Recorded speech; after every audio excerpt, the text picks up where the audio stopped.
Noir Plasma Chrome Bleed. Unlocking knowledge, inspiring innovation, empowering curious minds.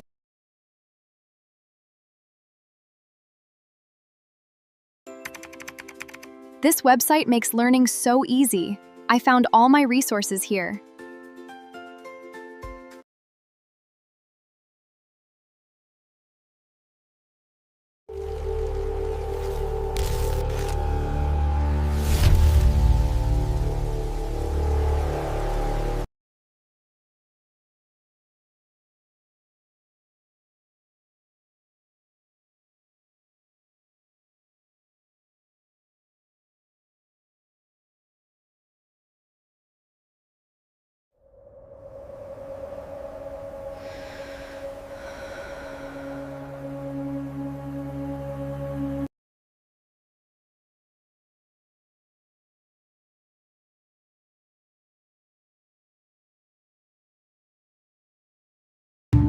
Like what you share.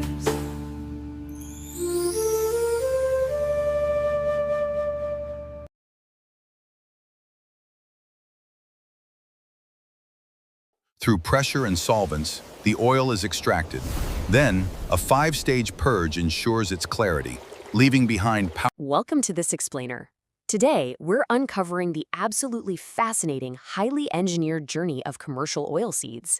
We're going to take you all the way from the dirt of the agricultural fields straight to your dinner plate and reveal the incredible science hiding right inside your pantry. Let's quickly hit today's roadmap. First up, 1. The big 4 oilseeds. Then, we'll get into 2. Extracting the liquid gold. Followed by 3. Refining and purifying oil. After that, we'll uncover 4. Byproducts and hidden value. And wrap it all up with 5. Small scale to mega plants.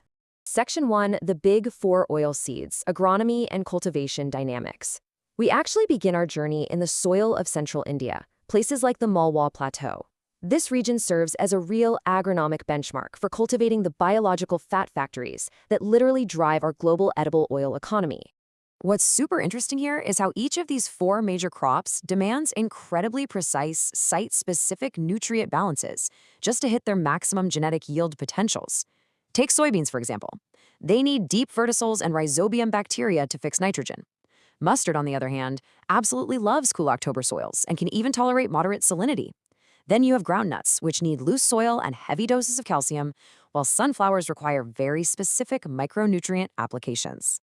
So the big takeaway is that maximizing oil isn't just about throwing a seed in the dirt. It's about targeted chemistry. For instance, manipulating sulfur levels in the soil directly engineers a higher oil synthesis within the seed itself. Why? Because sulfur is a vital building block for essential amino acids like cysteine and methionine. Across all these crops, getting that sulfur application just right consistently boosts the final oil concentration by 2 to 5%. That's huge. Now, these plants are ultimate survivors, but their success is actually pretty fragile. Groundnuts literally need friable, loose soil for their subterranean pegs to insert properly, plus calcium to develop full shells. And missing just one micronutrient? Well, skip boron for your sunflowers, and you're left with incomplete seed sets right in the center of the flower head. You're getting empty promises instead of oil-rich seeds. Moving on to Section 2, extracting the liquid gold, industrial and artisanal extraction. Let's see how this becomes a high-pressure thermodynamic challenge once those perfectly optimized seeds are finally harvested. There is a brilliant contrast between 2 completely different extraction philosophies for high oil seeds. First, you've got brute force industrial pressing. We are talking 20 to 30 megapascals of massive mechanical shear pressure, which generates enough friction to heat the oil up to 100 degrees Celsius. But then you have traditional artisanal methods, like the kachigani. This uses slow wood-to-wood friction to keep things under 49 degrees. That intentional lack of heat beautifully preserves natural antioxidants and self-defense enzymes, like myrosinase in mustard, which is exactly what gives cold-pressed oil its signature pungent flavor. But what about low oil seeds like soybean? They only contain about 18 to 22% oil, so mechanical pressing just doesn't cut it. Instead, the standard industrial method relies on highly volatile liquid alkanes, specifically commercial N-hexane. The seeds are flaked into thin layers, steam conditioned into these porous pellets, and then literally washed with this solvent to chemically pull the remaining lipids right out of the plant matrix. Now, this chemical extraction creates a liquid phase called micella, and it is a highly dangerous, flammable mixture, roughly 70% hexane and 30% extracted oil. To get the safe, edible crude oil out of it, this entire mixture has to be meticulously vacuum stripped and passed through multi-effect evaporators to recover and recycle the hexane. All right, Section 3, refining and purifying oil, downstream refining operations. Whether we extracted it mechanically or chemically, that crude oil is full of non-triglyceride impurities, so we enter the surgical chemistry phase to clean it all up. To convert that crude, cloudy, strong-smelling liquid into the highly stable, neutral, and clear edible product you actually buy at the store, the oil has to systematically step through 5 intense chemical and thermal processes: degumming, neutralization, bleaching, winterization, and finally, deodorization. Step 1 is degumming. You can think of this kind of like washing a greasy pan with water. We take heated crude oil and forcefully hydrate the sticky phospholipids using warm water or food-grade acids like phosphoric or citric acid. Once they absorb the water, they swell up into these heavy micellar sludges, which allows massive centrifugal disc separators to literally spin the heavy gums right out of the oil. After neutralization removes the free fatty acids, we hit the bleaching stage. And here, we're literally using a high surface area activated earth, bentonite clay, inside a vacuum environment. This clay acts just like a microscopic sponge. It physically traps chlorophyll, carotenoid pigments, and trace heavy metals like iron and copper, leaving us with a beautifully clarified stream of oil. Next up is winterization, which is super important for oils like sunflower. If you've ever wondered why your oil-based salad dressing doesn't clump up into a cloudy, solid mess when you toss it in the fridge, well, you can thank this step. By slowly chilling the oil down to 5 to 8 degrees Celsius under low shear agitation, the plant's natural surface waxes crystallize and grow large enough to be mechanically filtered right out. The final step is deodorization. This is essentially a massive thermal shock. The oil gets blasted with heat up to 260 degrees Celsius, while dry steam is injected under extreme vacuum pressure. Because of that incredibly low pressure, any remaining free fatty acids, off flavors, or odor compounds vaporize instantly. What's left is a completely neutral oil that gets rapidly cooled to prevent any oxidation. Section 4. Byproducts and hidden value. The bio-value chain. So what happens to everything we just stripped out of the oil?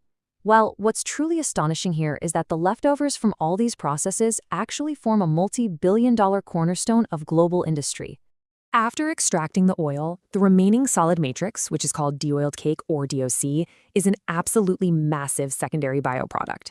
Soybean DOC, with its 44 to 48% crude protein and high lysine content, is literally the dominant commercial livestock feeds globally. Groundnut, mustard, and sunflower cakes all supply the concentrated protein and high fiber necessary to sustain the world's diverse livestock and poultry markets. And it isn't just the seed cake either. Remember that toxic-looking, soapy sludge we removed during the neutralization phase? Even that gets monetized. By treating that soap stock with concentrated sulfuric acid at 80 to 90 degrees Celsius, engineers break the sodium soaps to create acid oil. This is a highly valuable industrial substrate used for manufacturing animal feeds, industrial soaps, and oleochemicals. Then we have the incredible transformation of the gums we pulled out during that very first degumming step.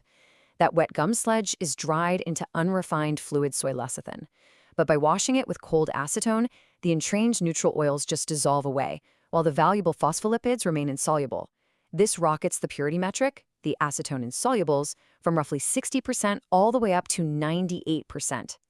Think about that for a second. The sticky gum that originally caused our crude cooking oil to look cloudy and oxidized ultimately ends up highly purified as a critical, high-end emulsifier. It's the exact same compound acting as the binding agent in your premium skin cosmetics, your luxury chocolate, and even targeted medical treatments and pharmaceutical liposomes. Okay, final section. Small scale to mega plants, engineering architecture, and scalability. Let's zoom out from the molecular chemistry for a second and look at the sheer engineering scale required to run these operations out in the real world. Surprisingly, the barrier to entry for mechanical pressing can be quite low. A small, decentralized micro-enterprise can set up local processing for high oil seeds with just a seed cleaner, a simple 3 to 10 kilowatt screw expeller, and a plate and frame filter press for anywhere from $3,000 to $25,000. Processing a fraction of a ton to maybe 2 tons a day, these setups can produce beautiful, aromatic, specialty virgin oils directly for their local markets. But at the complete opposite extreme, fully integrated industrial megaplants require upward of $30 million to build.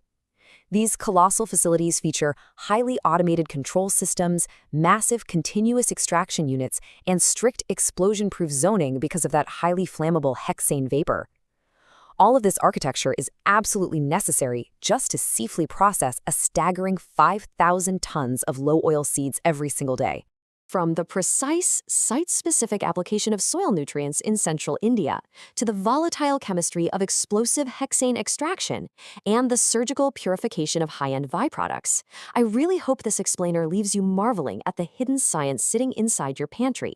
So next time you pour a spoonful of oil, ask yourself, are you tasting the seed or the engineering?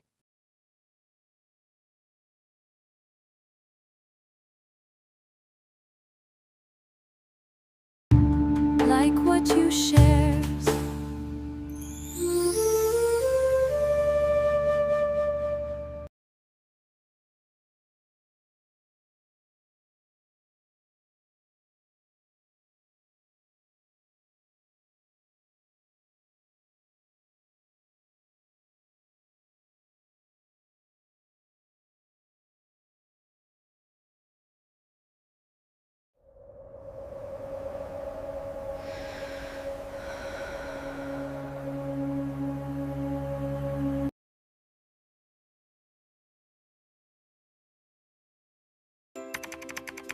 This website makes learning so easy.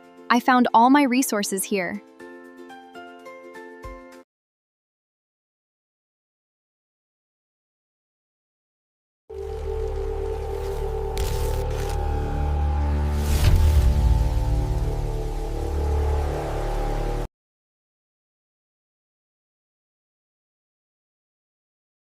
Noir Plasma Chrome Bleed.